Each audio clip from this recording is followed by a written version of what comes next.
எல்லாருக்கும் வணக்கங்க. ஒரு டீ ஒன்று குடிச்சிட்டு வருவோமா? அதுவும் தஞ்சாவூரில் 50 வருஷமாக நம்பர் ஒன்றுங்க. அதில் எந்த மாற்று கருத்தும் கிடையாது.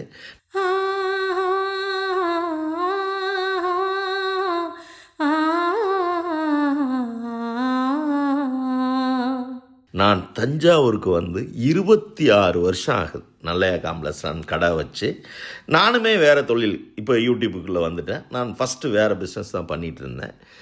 அப்படி பார்த்தா இங்கே பக்கத்துலேயே ஒரு பங்கு பயங்கர கூட்டமாக இருக்கும். ஒரு 20-25 பேர் லைனில் நிற்போம். இப்போ அது மாறி போயிடுச்சு.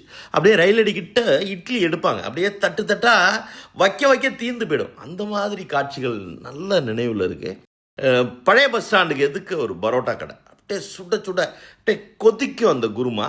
அது மாறிடுச்சு. அதுக்கப்புறம் பார்த்தீங்கன்னா தியேட்டர் அப்படியே தலைமையிலலாம் நடந்து போயிருக்காங்க.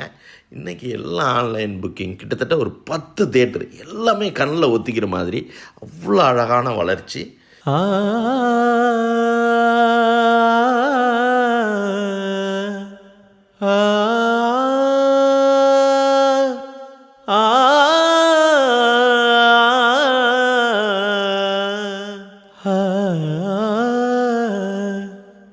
ஏகப்பட்ட பிராண்டட் டீ கடை வருது போகுது.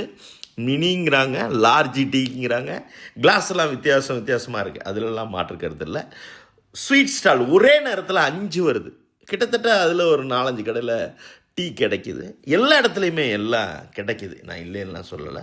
நிறைய இடங்களில் காலையில் டீ நல்லாயிருக்கும், மத்தியானம் நல்லாயிருக்கும், இல்லை ஈவினிங்கில் நல்லாயிருக்கும். இப்படியும் நீங்களும் சாப்பிட்ருக்கீங்க, நானும் சாப்பிட்ருக்கேன். இந்த கடையை யார் எனக்கு இன்ட்ரொடியூஸ் பண்ணா அப்படின்னு யோசிக்கிறேன். என்னால் முடியல. ஒருவேளை உங்களுக்கு ஞாபகம் இருந்தால், அதாவது இந்த வீடியோ பார்க்குறவர் இல்லை நான் தான் உங்களை அழைச்சிட்டு போனேன் அப்படின்னா, இங்கேருந்தே உங்களுக்கு நான் கோடி நன்றி சொல்கிறேன். அந்த மாதிரி ஒரு கடை. இவர் வந்து பூண்டி காலேஜில் தான் படிச்சிருக்கார், BA எக்கனாமிக்ஸ். அப்போயே ரொம்பலாம் பேச மாட்டாராம். ஒரு 2-3 நண்பர்கள் இப்படி வர்றாரு. BA முடித்த உடனே ஸ்டேட் பேங்கில் வேலை. அதுக்கப்புறம் இவங்க அப்பா தான் அந்த கடை ஆரம்பிச்சிருக்கிறாங்க. அதில் வந்து டைட்டில் அவங்க அப்பா வச்சது, இவருக்கு அதுக்கு சம்மந்தம் இல்லை. அப்படியே ஒரு கடை ஆரம்பிக்கிறாரு. நான் முதல்ல என் கணக்கு அப்படி தான் இருக்க முடியும். டீ தூள், பால் எல்லாத்தையும் ஒன்றா கொதிக்கிற காட்சி நான் இங்கே தான் பார்த்தேன். இப்போ நீங்கள் நிறைய கடைகள் நீங்கள் இன்றைக்கி தஞ்சாவூரில் பார்க்கலாம். காலையில் ஆரம்பித்தா கொதிச்சுக்கிட்டே இருக்கும். இப்படி ஊற்று பார்த்தீங்கன்னா அது மேலே ஆடை உளுந்து அதை விளக்கிட்டு தான் அதை எடுக்கிறாங்க. ப்ரௌன் கலராக மாறிடுது. இங்கே அந்த காட்சியை நீங்கள் பார்க்க முடியாது. எதுக்கு எத்தனை பேர் இருக்காங்களோ அதுக்கு மட்டும்தான் பால் எடுத்து ஊற்றி அப்படியே அது நம்ம அப்படியே வெயிட் பண்ணி பார்த்துக்கிட்டே இருப்போம். வலிஞ்சிற மாதிரியே இருக்கும். ஆனால் அவர் கூலாக அந்த மாஸ்டராக இருக்கட்டும், இல்லை நம்ம பேசிகிட்டு இருக்கோம்ல அந்த ஹீரோ, அவரே போடுவார். அந்த காட்சியில் நம்மளை பதட்டப்படுத்துவாங்க. ஆனால் அவங்க கூலாக இருப்பாங்க. இவரை பற்றி நான் பேசுகிறப்ப நிறைய பேர்கிட்ட பேசினேன். எல்லாரும் சொன்ன வார்த்தை, அதுலேயும் என்னுடைய நண்பர் ஒருத்தர் மாரவர்மன், அவர் சொன்ன வார்த்தை தான், இல்லை அவர் கையால் அதிகமாக பேசுவார், மௌன மொழி தான் அவருக்கு ரொம்ப பிடிக்கும், பேசவே மாட்டாப்ல அப்படின்னாப்ல. இப்பயே சொல்லிட்டேன், இந்த வீடியோ அவர் ஒத்துப்பாரா அப்படின்லாம் எனக்கு தெரியாது. அதனால் நான் நிறைய தஞ்சாவூரை சுற்றி தான் நான் எடுத்தேன். அதனால் காட்சிகள் மாறும். பாட்டுமே இந்த பாட்டு தான். கனவா இல்லை காற்றா, கனவா நீ காற்றா. எனக்கு என்னமோ அந்த பாட்டு அப்பையிலேருந்துமே ரொம்ப பிடிக்கும். அதுக்கு இந்த டீ கடையும் எனக்கு ஏதோ ஒன்று மைண்டில் எனக்கு ஒட்டுது. உங்களுக்கு ஒட்டுதான்னு எனக்கு தெரியல. பட் அதுவும் அப்பப்போ வரும். நான் டீ கடை போய் எடுத்தோம் அன்றைக்கி. அந்த ஏதோ கருட சேவை, அதனால் சாமியெல்லாம் கூட வந்துச்சு.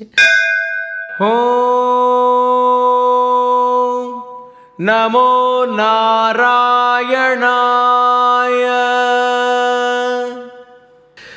ஏன் அப்படின்னு சொன்னால்,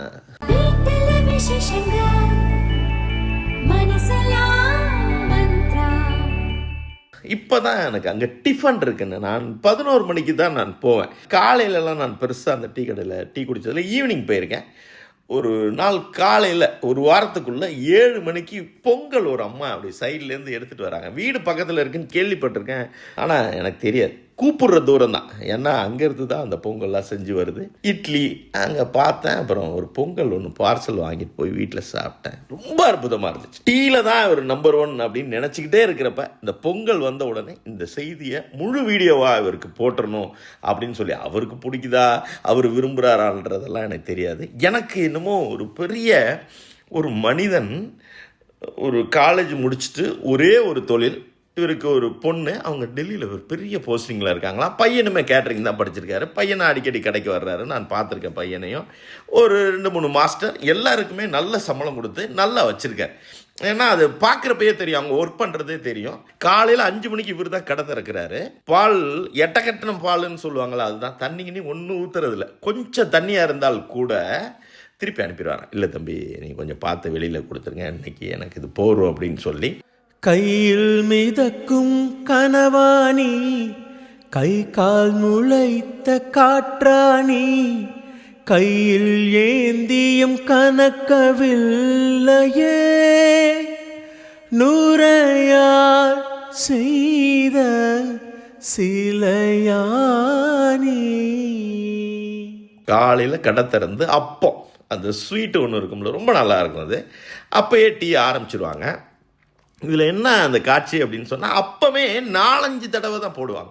ஒரே ஒரு பிராண்ட் ஆயில் தான் இவர் யூஸ் பண்ணுவார். அது நீங்களே போயிருந்தீங்கன்னா கேளுங்க, இல்லை பாக்கெட் பக்கத்துலேயே பார்க்கலாம். அதுக்கப்புறம் ஒரு 7 மணிக்கு வந்து மெதுவடை, அதுக்கு தேவையான அந்த பச்சை மிளகா, அந்த வெங்காயம் எல்லாம் போட்டு ஒவ்வொரு வாட்டியும் ஒரு 20-25 வடை தான் அங்கே போடுவாங்க. அவங்க நினச்சா இதை விட ஒரு பெரிய சட்டி கூட வைக்கலாம்.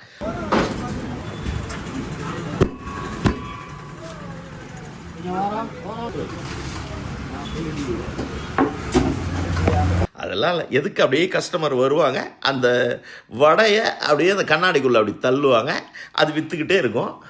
100 ரூபா நோட்டு கொடுத்தாலும் எல்லாத்துக்கும் ஒரே மாதிரி ஆக்ஷன் தான் பண்ணுவார். இவர் அதிகமாக கடையில் உட்காந்துருப்பார். மத்தியானத்துலலாம் இவங்க நண்பர்கள்லாம் உட்காந்துருப்பாங்க. ஏதோ ஒரு சின்ன சின்ன ஒரு எப்படி சொல்லலாம், ஒரு நல்ல பாண்டில் ஒரு 5-6 பேரை பழக்கப்படுத்தி வச்சுருக்கிறாரு. கடை காலையில் ஆரம்பிக்கும், ஒரு 12 மணி வரைக்கும் இருக்கும். மத்தியானம் 4 மணிக்கு ஆரம்பித்து நைட்டு ஒரு 7:30-8 மணி வரைக்கும். காலையில் அப்போ மெதுவடை, அது 4-5 தடவையாக போட்டு, அதுக்கப்புறம் பார்த்தீங்கன்னா மசால் வடை, அதுக்கப்புறம் பார்த்தீங்கன்னா ஒரு 12 மணிக்கு பஜ்ஜி. இவ்வளோ தாங்க. இதுவுமே நிறைய தடவை மாற்றி மாற்றி மாற்றி போட்டுக்கிட்டே இருப்பாங்க. ஃப்ரெஷ்ஷாக சுட சுட தான் நீங்கள் சாப்பிடலாம். ஆறுன வடையெல்லாம் அங்கே கிடைக்காது. அதுக்கான கஸ்டமர் வந்துக்கிட்டே இருப்பாங்க. ஏன்னா அது 50 வருஷ கடல்ல. அதே மாதிரி மத்தியானம் 4 மணிக்கு வந்த உடனே மெதுவடை அப்படி ஆரம்பித்து, அதுக்கப்புறம் பார்த்திங்கன்னா மசால் வடை, அதுக்கப்புறம் மிளகு போண்டா. 5 மணிக்கு மிளகு போண்டா. கிட்டத்தட்ட இதை மைசூர் போண்டான்னு தான் சொல்லுவாங்க. இந்த தேங்காயெல்லாம் போட்டு மிளகெல்லாம் போட்டு ரொம்ப நல்லாயிருக்கும். விலையெல்லாம் அதே விலை தாங்க. ரொம்ப டீயுமே இப்போ சொல்லலாம் 15 ரூபா தான். நிறைய பேர் இன்றைக்கி 20 ரூபா விற்கிறப்ப கேஸ் எதை பற்றியும் கவலைப்படாமல் அதே 15 ரூபா விற்கிறாரு. பலகாரமும் 10 ரூபா 12 ரூபா இருக்கும்னு நினைக்கிறேன். அதை நீங்கள் பார்த்துங்க. ஏன்னா நான் போகிறப்ப அதை பெருசாக கவனிக்கல. மிளகு போண்டாவுக்கு அப்புறம் உருளைக்கிழங்கு போண்டா ஒரு 6 மணிக்கு. அதுக்கெல்லாம் கஸ்டமர் கரெக்டாக அந்த பேங்க் முடித்து இந்த ஆஃபீஸ் முடித்து வந்து அப்படியே அங்கே வண்டி கூடுறது. இப்போயே சொல்லிட்டேன், நான் 20 நிமிஷம் தான் அந்த கடையில். காலையில் 7 மணிலேருந்து 7:30க்குள்ளே நான் வீடியோ எடுத்துகிட்டு வந்துட்டேன். ஏன்னா அவர் ஏதாவது சொல்லிடுவாரோ, அவர் மனசு சங்கடப்படுத்திடக்கூடாதுன்னு. நான் நினச்சா எல்லாத்தையும் எடுக்கலாம். பட் ஏன்னா அவர் ஒன்றும் அதில் பெரிய இன்ட்ரெஸ்ட்லாம் காட்டுற ஆள் கிடையாது. எனக்கு தெரியும், அவர் டிஸ்டர்பும் பண்ணக்கூடாது அப்படிங்கிறதுல நான் ரொம்ப தெளிவாக இருந்தேன். என்னால் சொல்கிறேன், நீங்களும் போனீங்கன்னா அதை உணர்வீங்க. ஏன்னா ஒரு இடத்துல கூட நான் மிகைப்படுத்தியே பேசுகிறேன். நான் ரொம்ப கம்மியாக தான் சொல்லிகிட்டு இருக்கேன். உருளைக்கிழங்கு போண்டா அதுவுமே ஒரு 3-4 தடவை தான் போடுவார். அதுக்குள்ளே அதை தீர்ந்துக்கிட்டே இருக்கும். நிறைய பேர் பார்சல் வாங்கிக்கிட்டே போயிட்டே இருப்பாங்க. இவருக்கு நீங்கள் ஏதாவது ஹெல்ப் பண்ணணும்னு நினச்சா சில்லறையாக கொடுங்க. ஏன்னா அவர் அவ்வளோ சிரமப்படுவார். அதே மாதிரி காலையில் இந்த பொங்கல் இதெல்லாம் பார்சல் வாங்க போனீங்கன்னா அந்த சாம்பாருக்கெல்லாம் பாத்திரம் எடுத்துகிட்டு போயிடுங்க. சின்ன சின்ன டப்பா எடுத்துகிட்டு போனால் அங்கே ஒரு பையன் சுறுசுறுன்னு அழகாக கட்டி கொடுக்குறதே அவ்வளோ நல்லாயிருக்கும். இங்கே வந்து கஸ்டமர்லாம் பார்த்தீங்கன்னா ப்ரொஃபஷனல் ஜெயக்குமார்னு எல்லாருக்குமே அவரை தெரியும். காலையில் ஒரு 7 to 7:30க்குள்ளே ரவா தோசை அவர் வாங்கி அதை பார்சல் எடுத்துகிட்டு போவார் அப்படின்னு தான் சொன்னாங்க. இந்த கார்த்திக் அசோசியேட்ஸ் இருக்கார்ல, காலையில் எழுந்திரிச்சோன்னே இங்கே தான் வந்து டீ குடிக்கிறார். கார்த்திக்னு பேர், ஒரு இன்ஜினியர். ரொம்ப ரொம்ப இந்த சாப்பாட்டு மேலே ஒரு இன்ட்ரெஸ்ட் உள்ளவர். இந்த கடைக்குமே ஒரு பெரிய ரசிகர் அவர்.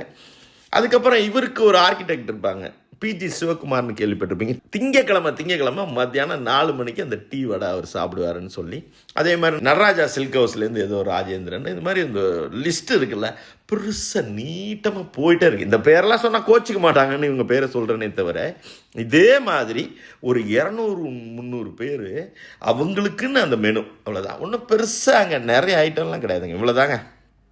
இதை வச்சுக்கிட்டு ஒரு மனிதன், ஒரு பொண்ணு, அது நல்ல வேலையில் இருக்காங்க, கல்யாணம்லாம் பண்ணி கொடுத்தாச்சு, ஒரு சொந்த வீடு பக்கத்திலே இருக்கணும், என் கணக்கு அது கூப்பிடுற தூரத்தில் இருக்கணும், ஒரு கடை, ஒரு பையன், அந்த பையனுக்கு கல்யாணம் ஆயிடுச்சு. 50 வருஷமாக எங்கேயும் மாறு தட்டிக்கலங்க. நான் தான் நம்பர் 1ன்னு அவர் சொல்லவே இல்லைங்க. ஆனால் அந்த டீயை வேறு யாரும் தஞ்சாவூரில் இவ்வளோ சிறப்பாக காலையில் 5 மணிலேருந்து ராத்திரி 7:30 மணி வரைக்கும், நடுவில் கொஞ்சோண்டு பிரேக் டைம் அந்த மத்தியான நேரத்தை தவிர ஒரே மாதிரி கொடுக்குறாரு அப்படின்னா இவர் தாங்க. இவர் ஜேசிஸில் இல்லை, ரோட்டரியில் இல்லை, லயன்ஸ் கிளப்பு, நான் எதுலேயும் இவரை பார்த்ததில்ல. தான் உண்டு வேலை உண்டுன்னு சொல்லி அப்படியே அந்த கல்லாவுக்கு மேலே அந்த ஒரு கண்ணாடி இது இருக்கும், அங்கே அப்படியே கையை வச்சுக்கிட்டு அதிகபட்சமாக தெரிஞ்சால் ஒரு 10 வாட்டி நீங்கள் போனீங்கன்னா ஒரு சிரிப்பார், அவ்வளோதான்.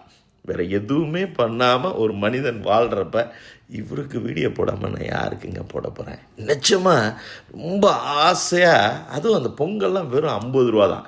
ரவா தோசைலாம் ரொம்ப நல்லாயிருக்கு. அதே மாதிரி இட்லி 10 ரூபாய்க்கு கொடுக்குறாரு. எப்படி தான் கட்டுப்படி ஆகணும்னு தெரில. பூரியும் உண்டு, அந்த மசால் எல்லாமே உண்டு, அது பாட்டுக்கு இயங்குது. அவர் எங்கேயும் பெருசாக விளம்பரம் பண்ணல. எப்போ முந்தி கூட நான் பார்த்துருக்கேன், ஒரு 7-8 வருஷத்துக்கு முன்னாடி 3 ரோசஸ் போர்டு, இப்போ அதுவுமே அங்கே இல்லை.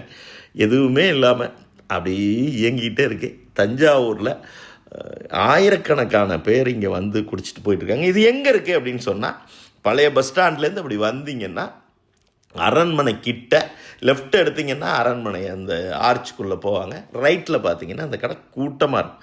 காலையில் 5 மணிலேருந்து அந்த 12 மணி வரைக்கும் ஒரு 20 பேர் நின்றுக்கிட்டே இருப்பாங்க. அது குறையவே குறையாது.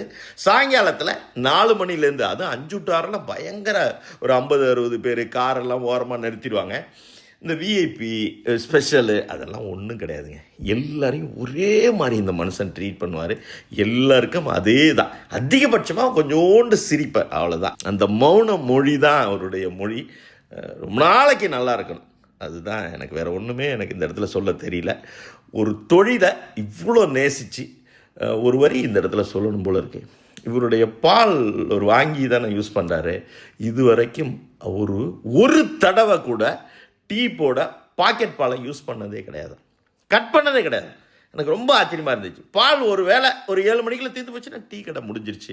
ஒரு வேளை அன்றைக்கி மாஸ்டர் சொல்லாமல் லீவ் போட்டார், ஏதோ ஒரு அர்ஜென்ட் அப்படின்னா அன்றைக்கி வடை கிடையாது, அவ்வளோதானே தவிர ஆல்டர்னேட்டிவ் கிடையாது. இன்னும் கொஞ்சம் கூடுதலாக நான் விசாரித்தப்போ ஒரு தகவல் கிடச்சிச்சு. அதை இந்த இடத்துல அதுக்காக தான் கடைசியாக சொல்கிறேன், அவர் பாட்டுக்கு எதுவும் தப்பாக எடுத்து போகிறோன்ட்டு. அவங்க வீட்டில் அந்த கிச்சனில் வேலை பார்த்தவங்க இப்போ இன்னொரு இடத்துல வேலை பார்க்குறாங்க. அங்கே கிடைச்ச தகவல் என்னென்னா, இல்லை சார் அவர்கிட்ட வேலை பார்க்குறது ரொம்ப கஷ்டம் சார் அப்படின்னு. என்ன அப்படின்னா, வெங்காயம் லேசாக அழுவுனா அது கழுவிட்டு போட்டால் தெரியாதான். ஐயோ அது மாதிரிலாம் எதுவும் பண்ணிடக்கூடாதுன்னு கோவம் வந்துடுமா. தக்காளி எல்லாத்துலேயுமே ரொம்ப குவாலிட்டியாக தரமாக கொடுக்கணும்னு நினைப்பார். அந்த டீ தூள் பாக்கெட்டை கூட பெருசாக இன்னொரு டப்பாவில் கொட்ட மாட்டார். டைரெக்டாக அந்த டீ தூள் அவங்க மாற்றிக்கிட்டே இருக்கிறதா இருக்கட்டும், அந்த கொதிக்க விடாமல் உடனே அந்த டீயை எல்லா மக்களுக்கும் கொடுக்கறதாகட்டும், இவங்களை அடிச்சுக்கிறதுக்கு ஆள் இல்லை. இவர் பேர் இளங்கோவன், நான் சொல்லிட்டேன்னு நினைக்கிறேன். இன்னொரு வாட்டி சொல்லணும் போல இருக்கு. நீங்கள் ரொம்ப நாளைக்கு நல்லா இருக்கணுங்க ஐயா. பாட்டை போடுங்க எடிட்டர் சார்.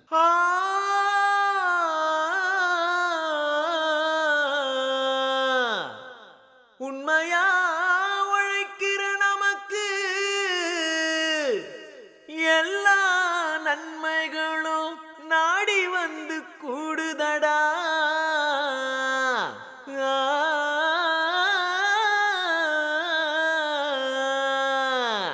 நன்றிங்க.